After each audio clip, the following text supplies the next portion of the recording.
Hello, I am Seema and welcome to the Hindi version of part 19 of the chapter Hydrocarbons. हम discuss कर रहे थे isomerism alkenes में और पिछले वीडियो में दो वीडियोस में मैंने आपको बताया था कि एल्कीन्स में आइसोमेरिज्म जो होता है वो दो तरह का होता है, स्ट्रक्चरल आइसोमेरिज्म और ज्योमेट्रिकल आइसोमेरिज्म।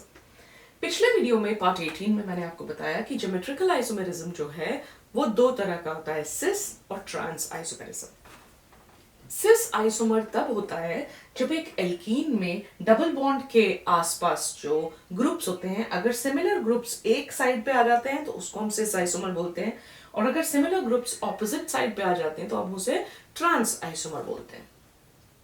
इस वीडियो में हम 3 प्रॉब्लम्स सॉल्व करेंगे। 2 तो आपकी सॉल्व एग्जांपल्स हैं आपके टेक्स्ट बुक की और एक आपकी टेक्स्ट बुक एक्सरसाइज का क्वेश्चन है। तो चलो हम इन क्वेश्चंस को सॉल्व करते हैं। आपने ड्रॉ करना है cis trans isomers of the following compounds. इन कंपाउंड्स के सिस ट्रांस आइसोमर्स आपने बनाने और उनका IUPAC नेम भी लिखना है। तो चलो हम शुरू करते हैं। फर्स्ट कंपाउंड क्या है? CHCl double bond CHCl। तो जब भी आपको सिस ट्रांस आइसोमर्स बनाने होते हैं तो आपको ढूंढना होता है कि वो कौन से 2 कार्बन हैं जिनके बीच में डबल बॉन्ड है।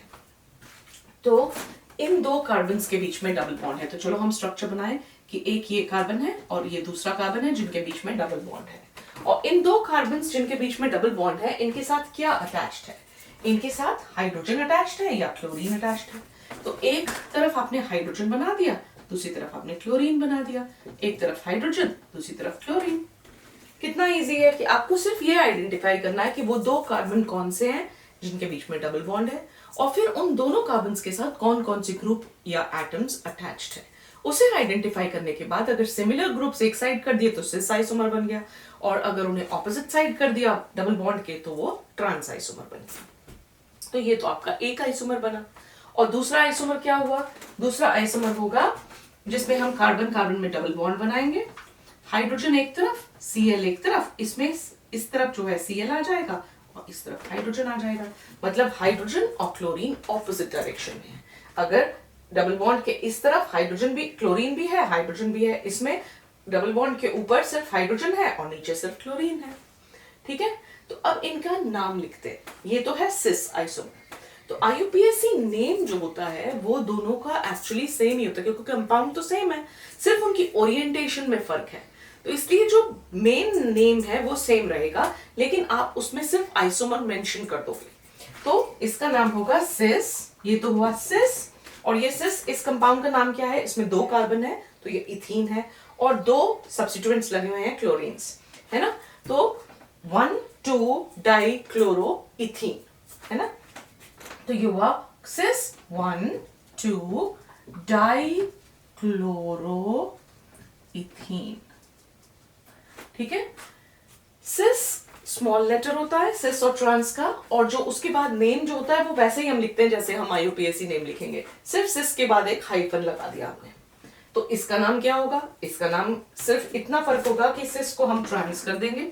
ये हुआ trans hyphen 1,2 hyphen dichloroethene. ठीक है, बहुत आसान है कि आपने सिर्फ आइडेंटिफाई किया उन 2 कार्बन्स को जिनके बीच में डबल बॉन्ड था, और फिर उन ग्रुप्स को लगा दिया, और फिर कंपाउंड को IUPAC नोमेनक्लेचर जो भी रूल्स होते हैं उसके अकॉर्डिंग आप उसे नेम कर दोगे। तो अब जो सेकंड क्वेश्चन है, सेकंड पार्ट जो है, उसमें ये कंपाउंड क्या है? C2H5 CCH3 double bond CCH3 C2H5। ये क्वेश्चन देख के, ये वाला कंपाउंड देख के आपको लगता है कि इस CH3 और इस कार्बन के बीच में डबल बॉन्ड है, जबकि ऐसा हो नहीं सकता। ये कार्बन जो है यहाँ पे, इस कार्बन और इस कार्बन के बीच में डबल बॉन्ड है। क्यों? क्योंकि कार्बन सिर्फ 4 बॉन्ड बनाता है, और अगर CH3 बना रहा है और एक बॉन्ड इस कार्बन के साथ बना रहा है तो वो 2 बॉन्ड दूसरे कार्बन के साथ नहीं बना सकता। तो ऑब्वियस है कि ये जो CH3 लिखा हुआ है स्ट्रक्चर में, ये ब्रांच है, ये इस कार्बन से अटैच्ड है। तो जब हम इसका स्ट्रक्चर लिखेंगे तो हम देखेंगे कि ये कार्बन और कार्बन के बीच में डबल बॉन्ड था, और ये CH3 एक इधर ग्रुप लगा हुआ है, यहां C2H5 है, और ऐसे ही इस कार्बन के साथ भी एक CH3 लगा हुआ है, और CH3 मैं दूसरी तरफ लिख दूं क्योंकि पहले मैं सिस लिखना चाहती हूँ। C2H5 है और एक CH3 है, तो ये है ये कंपाउंड। ठीक है, तो ये कौन सा आइसोमर हुआ? ये सिस हुआ। क्यों? क्योंकि इसमें C2H5 एक तरफ है और CH3 दूसरी तरफ है। तो अब इसका नाम हम लिखें।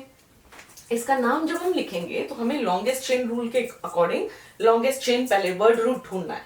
तो ये CH3 लें तो 4 कार्बन आते हैं, लेकिन अगर मैं इसको चेन मानूं 2 carbon, 3rd carbon, 4th carbon, 5th, 6th, मतलब ये 6 कार्बन का कंपाउंड है। तो मेरा वर्ड रूट जो होगा हेक्स होगा, और ये ईन है तो इसलिए हेक्सीन है। और ईन जो है वो कौन से कार्बन पे है? अगर यहां से मैं काउंट करूं 1 to 3rd कार्बन पे, और अगर मैं यहां से काउंट करूं चेन में 1 to 3rd कार्बन पे, दोनों तरफ से 3rd कार्बन पे आता है। और जो मेथिल ग्रुप्स हैं ये जो हैं ये सब्स्टिट्यूएंट्स हैं, मतलब ये जो है ब्रांचेस हैं। तो इन सब्स्टिट्यूएंट्स को हम नेम करेंगे, और ये जो है मेन कंपाउंड इसको नेम करेंगे। तो नेम करो इसको। पहली बात तो ये सिस आइसोमर है तो मैं लिखूंगी सिस और फिर हाइफन लगा दूंगी। अब इसका नेमिंग करूंगी। जो मेथिल ग्रुप लगाए वो कौन कौन से कार्बन पे लगाए? 1 2 3 और 4, 3 and 4th पे। तो लिखूंगी सिस 3,4 डाइमेथिल। ठीक है, सिस 3,4 डाइमेथिल हेक्सीन है ना, और इन किस पे है? 3rd कार्बन पे, हेक्स 3 इन। ये होगा इस कंपाउंड का नाम। अब इसका ट्रांस आइसोमर लिखो C2H5 C double bond C। अब इस तरफ CH3 आ गया और यहां पे CH3 आ गया और यहां C2H5 आ गया। ठीक है, तो अब हमने क्या किया कि जो सिमिलर ग्रुप्स थे वो ऑपोजिट साइड पे लिख दिए।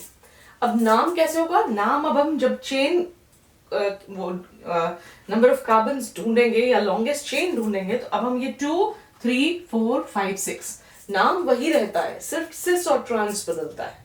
तो अभी भी लॉन्गेस्ट चेन ये हो गई। शेप सिर्फ बजाय इसको ऐसे काउंट करने के अब हम इसे ऐसे काउंट करेंगे, क्योंकि अगर हम 2 3 4 5 करें तो सिर्फ 5 कार्बन है। 2 3 4 5 6 कार्बन है। इसका मतलब नेमिंग जो है बेसिकली वो सेम ही रहती है, सिर्फ सिस ट्रांस बदल जाता है। तो इसका नाम क्या होगा? सीधा सा ट्रांस होगा। ट्रांस, और हमेशा सिस और ट्रांस को छोटा लेटर लिखते हैं, और आगे जो नेम है जैसे IUPAC नोमेनक्लेचर को शुरू करते हैं किसी भी नाम को तो हम कैपिटल लेटर से शुरू करते हैं, तो यहाँ पे जो फर्स्ट लेटर होगा वो कैपिटल लेटर होगा। तो ये हुआ ट्रांस 3,4 डाइमेथिल हेक्स 3 इन। ठीक है, तो ये था क्वेश्चन 13.10। अब मेरे को 1 मिनट दीजिए ताकि मैं अगला प्रॉब्लम देख लूं। तो अब ये क्वेश्चन है 13.11। ये भी सॉल्व एग्जाम्पल है आपकी टेक्स्ट बुक का। क्वेश्चन कहता है कि which of the following compounds will show cis trans isomerism. इन कंपाउंड्स में से कौन से कंपाउंड सिस ट्रांस आइसोमेरिज्म दिखाएंगे। अब इसको करने के लिए हम अगर स्ट्रक्चर बना लें तो उससे हमें बहुत आसान हो जाता है, लेकिन स्ट्रक्चर बनाकर उसे करना is really very very easy. लेकिन उससे भी आसान है कि आप कंपाउंड को देखते ही आप बता सकते हो कि सिस ट्रांस आइसोमेरिज्म होगा या नहीं होगा। और वो मैं जैसे ही मैं आपको एक बार स्ट्रक्चर बना दूंगी उसके बाद मैं वो शॉर्टकट आपको बता दूंगी।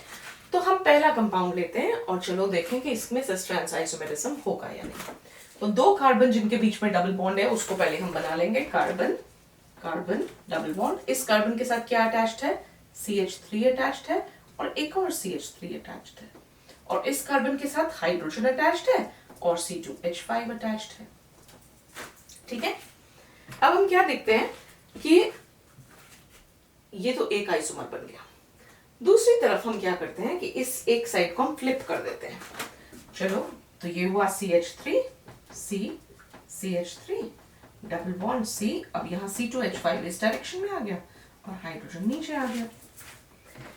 अब इन दोनों को अगर मैं कंपेयर करूं तो इस साइड में कार्बन कार्बन डबल बॉन्ड के एक साइड पे क्या है? CH3 और हाइड्रोजन, और दूसरी तरफ क्या है? CH3 और C2H5। इस कंपाउंड में कार्बन कार्बन के डबल बॉन्ड के एक तरफ क्या है? CH3 C2H5 जो यहां भी था, और CH3H जो यहां भी था। इसका मतलब ये दोनों कंपाउंड सेम है ना? ये दोनों, इसमें सिस ट्रांस आइसोमेरिज्म हो नहीं सकता। क्यों?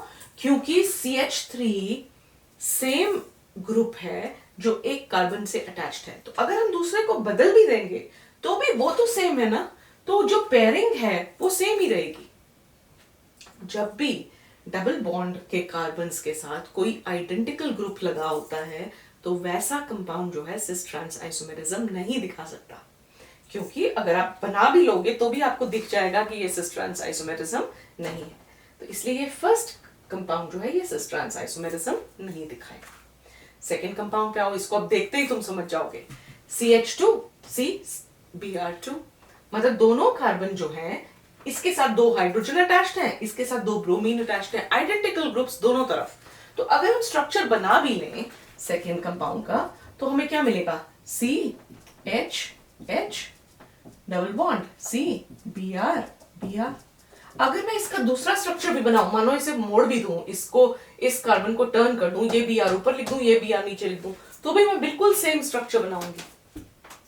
जब भी आपके पास ऐसा कंपाउंड होगा जिसमें कार्बन पे सेम ग्रुप्स अटैच्ड हैं, वो सिस ट्रांस आइसोमेरिज्म नहीं दिखाएगा। ठीक है, अब थर्ड कंपाउंड पे आओ। थर्ड कंपाउंड का स्ट्रक्चर बनाएं। ये दो कार्बन हैं जिनके बीच में डबल बॉन्ड है, तो पहले कार्बन डबल बॉन्ड कार्बन बना दो। अब इसके साथ क्या अटैच्ड है, एक हाइड्रोजन है और एक मेथिल ग्रुप है, तो एक हाइड्रोजन लगा दो, एक मेथिल ग्रुप लगा दो। और इसके साथ क्या अटैच्ड है, एक क्लोरीन है और एक मेथिल ग्रुप है। ठीक है, अब देखो इसमें मेथिल ग्रुप आइडेंटिकल है, सेम है, लेकिन दोनों अलग अलग कार्बन पे है। तो और दो सिमिलर मेथिल ग्रुप जो है वो एक तरफ है, तो ये सिस आइसोमर बना। अगर मैं इसे उल्टा करूं इस वाले को, तो देखो मेथिल ग्रुप तो उल्टी साइड चले जाएंगे, तो अब हमारे पास ये आएगा HC डबल बॉन्ड C, यहाँ CH3 आ गया, ये Cl आ गया और यहाँ CH3 ही रहा। इस साइड को मैंने नहीं टर्न किया, इस साइड को टर्न किया, तो पेयरिंग चेंज हो गई। अब यहाँ पे मेथिल ग्रुप एक ही तरफ था, अब मेथिल ग्रुप ऑपोजिट साइड पे है, तो ये कैसा आइसोमर हो गया, ये ट्रांस आइसोमर हो गया। तो इसलिए third compound cis trans isomerism दिखाएगा। फोर्थ कंपाउंड, फिर से डबल बॉन्ड वाला दो कार्बन्स को लो। फोर्थ कंपाउंड में C डबल बॉन्ड C। अब इस कार्बन के साथ क्या क्या अटैच्ड है, हाइड्रोजन अटैच्ड है और CH3 अटैच्ड है, और इस कार्बन के साथ क्या अटैच्ड है, क्लोरीन अटैच्ड है और CH3 अटैच्ड है। ठीक है, अब वैसे ही सिचुएशन बन गई। ये सेम कंपाउंड नहीं लिख दिया मैंने, ओह यस सॉरी, ये फोर्थ है, इसको फोर्थ, सॉरी ये फोर्थ कंपाउंड है, तो इसको अब मैं थर्ड बना देती हूँ, third part. And wrong compound. Third compound क्या है, ये दो कार्बन्स हैं जिनके बीच में डबल बॉन्ड है, C डबल बॉन्ड C। इसके साथ एक हाइड्रोजन अटैच्ड है और एक C6H5 अटैच्ड है। इसके साथ एक हाइड्रोजन अटैच्ड है और एक CH3 अटैच्ड है। ठीक है, तो वही सिचुएशन है, दो हाइड्रोजन जो है सिमिलर है। अगर मैं अब इसको टर्न कर दूं इस वाली साइड को, तो मुझे क्या मिलेगा, C double bond C hydrogen C6H5 वैसा ही रहेगा। अब हाइड्रोजन इस साइड आ गया और यहाँ पे CH3 आ गया, तो हाइड्रोजन ऑपोजिट साइड पे आ गया, यहाँ हाइड्रोजन एक ही साइड पे है, तो इसलिए ये सिस आइसोमर है और ये ट्रांस आइसोमर है। तो इसलिए थर्ड कंपाउंड भी सिस ट्रांस आइसोमेरिज्म दिखाएगा। फोर्थ मैंने पहले ही कर दिया था, तो इसलिए फोर्थ तो दिखाएगा ही दिखाएगा। ठीक है, तो ये था क्वेश्चन 13.11। अब हम आपकी टेक्स्ट बुक का एक एक्सरसाइज क्वेश्चन करते हैं, उसे मुझे लिखने के लिए 1 मिनट दीजिए। चलो अब हम ये एक्सरसाइज क्वेश्चन करते हैं, आपकी एनसीईआरटी का text book question. Exercise question है 13.9। क्वेश्चन है कि draw the cis trans structures of हेक्स-2-ईन। आपने हेक्स-2-ईन के सिस ट्रांस स्ट्रक्चर्स बनाने हैं और कौन सा आइसोमर इसमें है जिसका हायर बॉइलिंग पॉइंट होगा और क्यों। तो ये सेकंड पार्ट तो हम बाद में करेंगे, पहले हम सिस ट्रांस स्ट्रक्चर्स बनाते हैं हेक्स-2-ईन के। पहले हेक्स-2-ईन का स्ट्रक्चर बनाओ। हेक्सीन मतलब CH3 CH double bond CH, ये सेकंड कार्बन हुआ, इन दोनों के बीच में डबल बॉन्ड हुआ। इसके बाद है CH2, 4 कार्बन्स हो गए, 5 कार्बन्स हो गए एंड 6 कार्बन्स हो गए। ठीक है, अब जब भी हमें सिस ट्रांस आइसोमर्स बनाने होते हैं तो हम उन दो कार्बन्स को लेते हैं जिनके बीच में डबल बॉन्ड होता है और देखते हैं कि उन कार्बन्स के साथ क्या अटैच्ड है। इस कार्बन के साथ तो हाइड्रोजन और CH3 अटैच्ड है, और इस कार्बन के साथ हाइड्रोजन और ये पूरा ग्रुप अटैच्ड है। ठीक है, हम सिर्फ इस बॉन्ड में इंटरेस्टेड है। तो ये कौन सा ग्रुप है? ये प्रोपिल ग्रुप है। प्रोपिल ग्रुप का वो क्या होता है?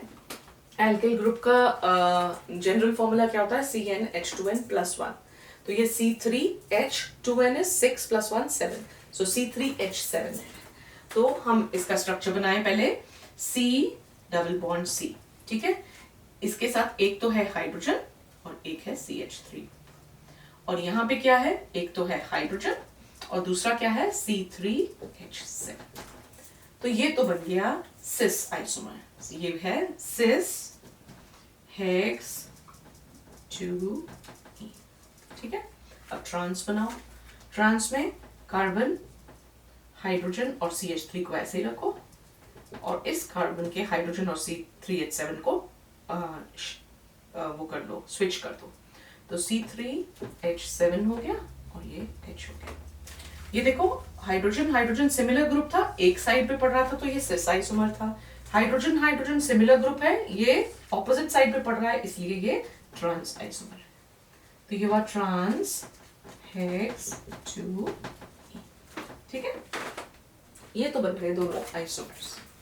अब इससे पहले कि मैं इसके बीपी को डिस्कस करूं, बॉइलिंग पॉइंट को, दो चीजें हैं जो मैं अभी आपको रिमाइंड कराना चाहूंगी, थियोरेटिकल, जो मैंने समझाई भी थी पहले, लेकिन इनको फिर से रिवाइज करना और बहुत अच्छे से समझना जरूरी है।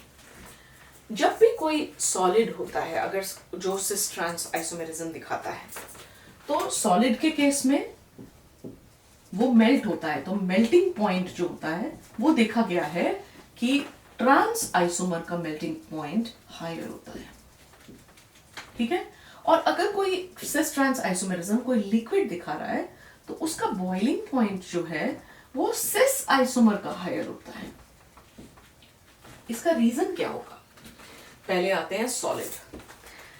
देखो, ट्रांस आइसोमर जो होता है वो, अब ये ट्रांस आइसोमर है, इसमें बल्कि बड़े बड़े ग्रुप्स जो हैं वो ऑपोजिट डायरेक्शन में हैं, और हल्के हल्के जो ग्रुप्स हैं वो भी ऑपोजिट डायरेक्शन में, मतलब कुछ वेट बैलेंस हो जाता है। सिस आइसोमर में एक तरफ एकदम हल्के ग्रुप है और दूसरी तरफ इतने भारी भारी ग्रुप है, तो क्या होता है कि इसका स्ट्रक्चर सिस में जो है बैलेंस्ड नहीं होता, वेट बैलेंस नहीं है, साइज बैलेंस नहीं है।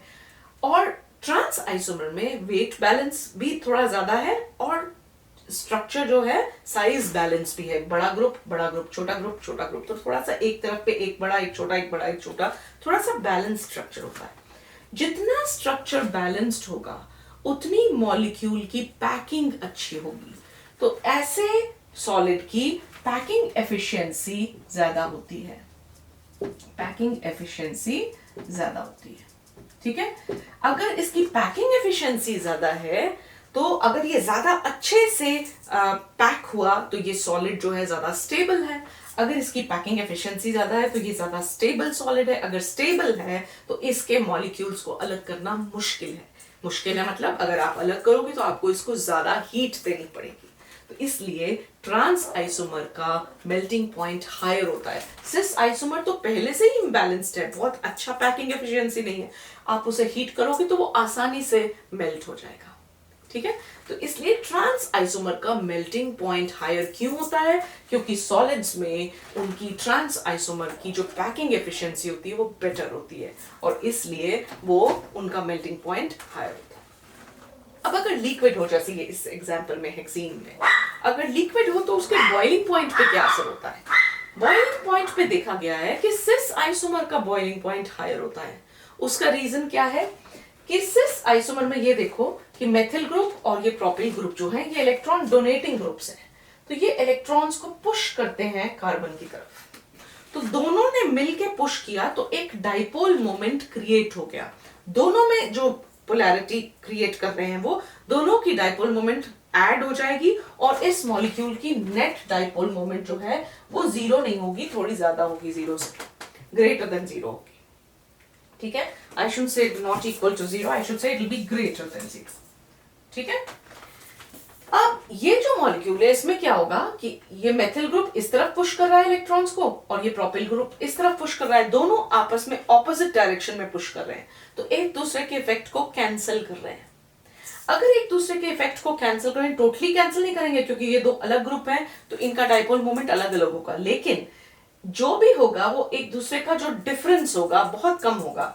यहाँ पे दोनों एक दूसरे की हेल्प कर रहे हैं, ऐड हो रहा है डाइपोल मोमेंट, यहाँ पे माइनस हो रहा है, तो इसका डाइपोल मोमेंट डेफिनेटली इससे कम होगा। जितना डाइपोल मोमेंट ज्यादा होता है उतना मॉलिक्यूल पोलर होता है, उसमें पोलैरिटी ज्यादा होती है। पोलैरिटी ज्यादा होने का मतलब उतना उसका आयोनिक कैरेक्टर होता है। अगर उसका आयोनिक कैरेक्टर ज्यादा होगा तो हमें पता है कि आयोनिक सब्सटेंसेस जो होते हैं उनके melting points, boiling points higher होते हैं, और जो कोवेलेंट, जितना ज्यादा कोवेलेंट कैरेक्टर होगा उतने उसके melting point, boiling point lower होंगे। तो इसलिए इस आयोनिक कैरेक्टर के कारण सिस आइसोमर के इसका बॉइलिंग पॉइंट जो होता है वो हाई होता है। लिक्विड स्टेट में जो मॉलिक्यूल्स हैं वो एक दूसरे को उनकी पोलैरिटी के कारण अट्रैक्ट, डाइपोल मोमेंट जो ऐड हो रही है पोलैरिटी के कारण अट्रैक्ट करते हैं, और अगर वो अट्रैक्ट करते हैं तो उनको बॉइल करना थोड़ा मुश्किल होता है, तो उसको ज्यादा हीट देनी पड़ती है, तो उनका बॉइलिंग पॉइंट हायर होता है।